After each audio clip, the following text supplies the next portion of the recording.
Nils, it's great having you. Thank you, Wolfgang. Let's dive into the first question. You have kind of another approach in your marketing. What do you do, and how do you know that it works? Well, you never know that it works, even though we believe it, and we have done a lot of research. We have dived into the target groups and also looked into different insights. And what we try to do is to sort of frame Sweden with compelling storytelling, use a lot of humor with self-distance in a way to invite people. It's also part of, I would say, the Swedish brand, to incorporate some type of Swedish humor in it, some dry Swedish humor, to put a smile on people's faces. Mm-hmm. In your that was the case also for your last campaign, where you prescribed your country as kind of a medicine. Yeah. So did that work, and how do you know that it worked? Well, it did work in the sense that we got a lot of people sort of downloading the Swedish prescription from our website, several thousand. It was also covered by more than 70 countries and some of the biggest world media talking about it. And the reason why we did it is we saw that Sweden as a product can sort of deliver on a lot of things that actually is good preventive care and a remedy for people that a lot of people need today. So then we could package the Swedish offering as a sort of medicine or a remedy for life, basically. And it's part of also many parts of that. It's also connected to the Swedish lifestyle, which is something that people want to sort of discover when they visit Sweden. So yeah. In the end of the day, it all can be broken down to nature, calmness, so all, I would say, elements that also other destinations have, right? Yeah. But how do you create that difference in the mind of your customer? I think it's to do with the storytelling, but it's also because it's true. It's very much the Swedish lifestyle, so it becomes true and authentic in that sense. And since it's part of the Swedish lifestyle, it's not something that we sort of force upon someone. It's something that we actually more or less live by and are brought up with as Swedes. So that's why I think it differs, because it's honest in a way, what we're trying to sell. Okay. What is the context in communication? Because you have not only a touristic campaign in your country, you're also part of a place branding approach, right? Yeah. For example, when I see advertising of Volvo, it's made by Sweden. Yeah. If you have kitchen electronics made by Sweden in the TV advertising. Yeah. So how do you create that place branding approach? Well, I think we are quite proud of the values that Sweden stands for, and we also seen that that's a strength, even selling other types of products than the destination itself. So that's something that a lot of companies use, like Volvo, for example, like some kitchen appliance company like Electrolux or Husqvarna, but also IKEA, of course, which is also a good sort of ambassador for Sweden, sharing Swedish values. So I think it comes naturally to us. We're proud of what we deliver, and I think it's rooted in some sort of in quality, in a sense, and also not bragging, but we believe in quality and good value. So that's something that we want to spread to the world, and it's incorporated in both the business but also in the product itself. And do these enterprises that are big global enterprises, right? It's Volvo, Electrolux, IKEA. These are global brands. Are they by nature following that narrative, so proud on your own country, or is it a narrative that is guided by someone? It's not guided by anyone, I would say. However, we have worked with a sort of a Swedish brand. We have our own type font. We have our sort of design manual for Sweden as a country, And we also worked together with different industries. Quite recently, we launched actually a new brand strategy for Sweden as a country last year, covering everything from sports to enterprises to culture, etc. But it's more to see if we took the input from everyone, what do we come up to? Do we come up to the same sort of decision, or do we see the same thing? And we did.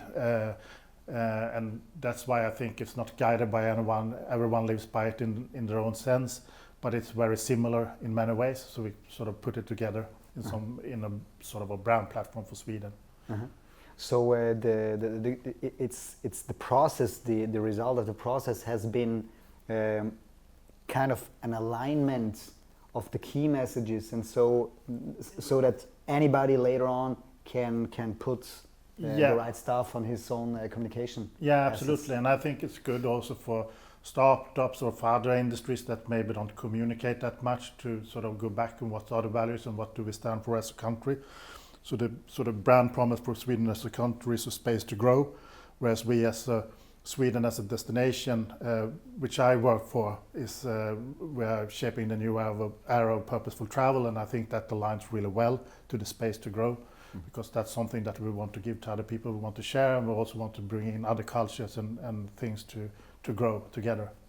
That platform, is it a public platform? So also smaller enterprises can see what you did and can tear out what they need for their communication, or is it a closed ecosystem? No, it's open for everyone because should be a Swedish asset.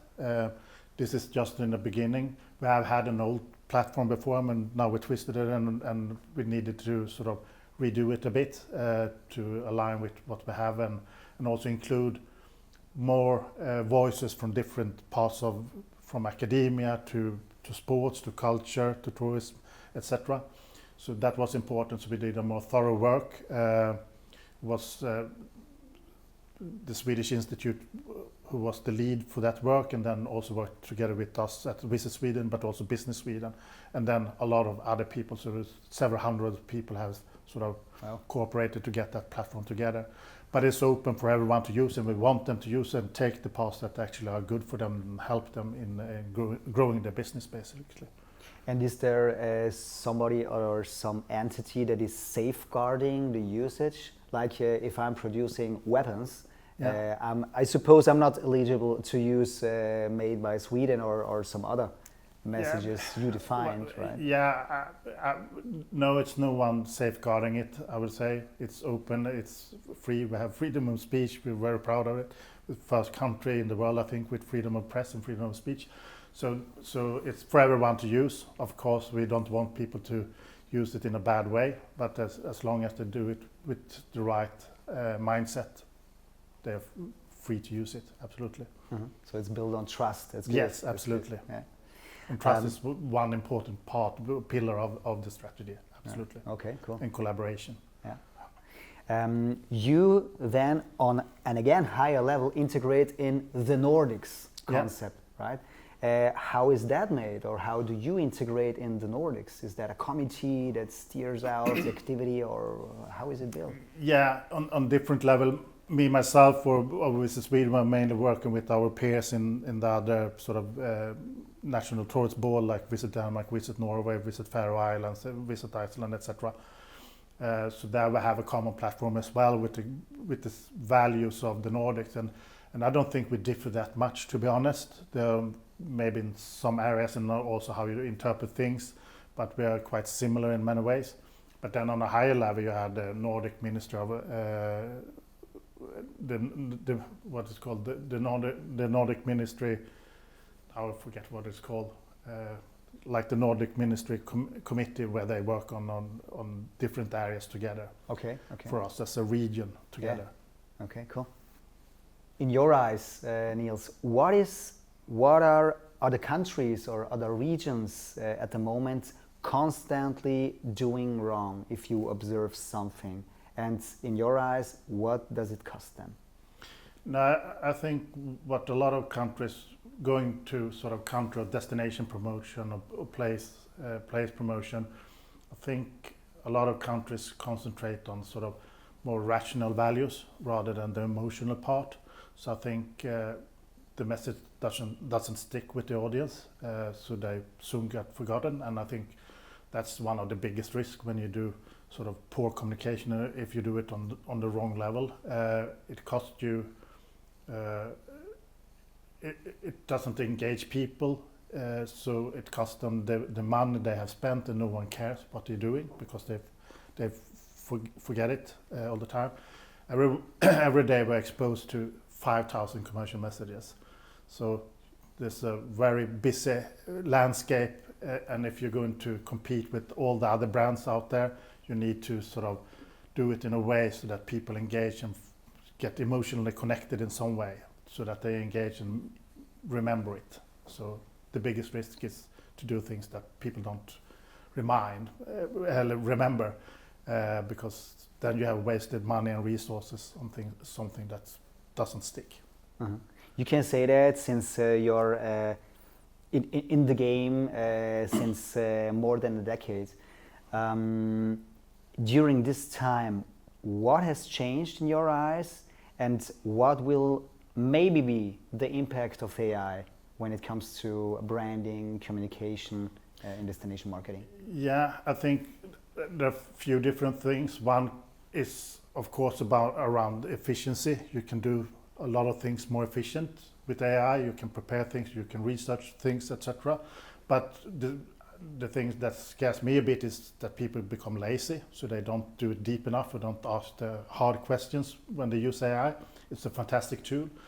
The other thing is that you can boil down and research really heavy into a destination, and you can find sort of golden nuggets in destinations as long as the businesses and places have actually structured the data so they become found by AI chatbots. The other part is that to be visible in AI, you can't just sort of work with yourself as a trusted source. I think that's very important to have that, but you also need other people or other big brands to tell you AI that you're a good destination, for example. So in our case, we want to have the core on our own websites, our own social media platforms where we can tell the story from our point of view. But then we also want to have big brands in media talking about Sweden. We want to have travel agents, etc., talking about Sweden in a good way. And if we, media and travel agents, talking about Sweden in the same way or similar way, then it becomes a strong case for AI to actually promote us. So I think that's the thing that you need to work with. In an era of AI, where almost anything in social media is more and more faked, do you think social media will survive? Yes, I think it will survive. I think it will go probably up and down in different time periods. But that's some part sort of that scares me with AI, because it's become so easy to create content and also fake content. So I think we will have a lavine of more content that's not good enough. So it will be even more noise than it is already today. And that's something that I think is bad for everyone. So I think go down, focus on quality, even in your own social media, because I think quality never goes out of style. So I bet on quality in the end. And also when it comes to selling a destination, you need to be authentic and real in what you have. If you have AI generating something that's not real, if you don't do it as a joke and you're very upfront with it and use it in a good way for your communication, otherwise I strongly recommend you not to use AI to sort of do prompted picture, etc. of a destination, because I don't think that's what people want to buy. It will become fake when you arrive on the destination. This is not what I expected. Yeah. So yeah. So it goes in the direction of being loudly authentic, Yeah. so that people can see the difference between reality, even if it's full of mistakes, and character, and being beautiful and maybe AI generated. Yeah. But and of course, as I said, focus on quality, focus on the story. But yeah.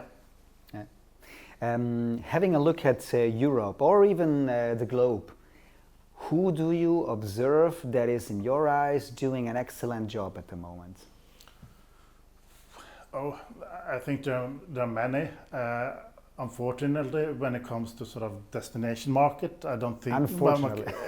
I don't think there are so many, to be honest. Yeah. I think they've absolutely seen good campaigns. Some from Visit Iceland that outsource your email. There's been some from Faroe Islands. Romania did a good campaign the other year when they sort of put together dentist care together with destination marketing as a package. I think it was for the UK market. That was brilliantly done, and also very deep on insights on why they did it. Otherwise, I look outside on other brands, what they are doing outside my own industry, so to speak. So I think some example is Heinz, for example. I think they're really good in what they have done over the last 5-6 years. So yeah, also using AI, asking AI to draw ketchup, for example, and AI always draw Heinz ketchup. So I think that's a clever way to use AI, for example, if you have that brand, of course. Uh-huh. You seem to have quite a good market transparency. If you look at the future, if you would have 5 years from now, and you would be responsible for a new touristic product or experience product, what kind of product would you build? That's a really tough question. I don't know. I'm very much into food and wine, and drink. So probably something and an experience around that sort of bring up the local. I heard here at Beam from Andreas, the Institute of Culinary, something sort of digging up old recipes. I think that resonates with me. Maybe do it in a modern twist with local things, and do sort of a package or an experience around that with storytelling, both in the story to get people there, but also when they are there, as a part of the experience.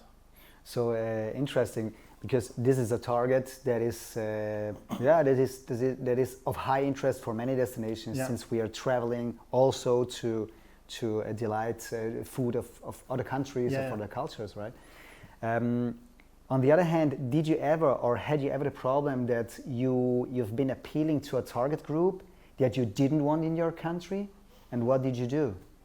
Oh, not that I know of, on top of my head, to be honest. Of course, I think, and that's what we try to do. We try to sort of be honest. We don't try to please everyone. We try to say this is what you get and this is what you should expect and this is what we deliver on. So if you don't want that, then you should probably choose some other destination that can deliver on what you want. And I think that's within marketing or branding or building a business, even though we are working with the entire Sweden. I think that's important to be true to yourself and say that this is what we stand for and this is what we deliver on. If we want something else, you should probably do it, because then you get a better experience of what you're looking for. So, interesting. Sustainability, and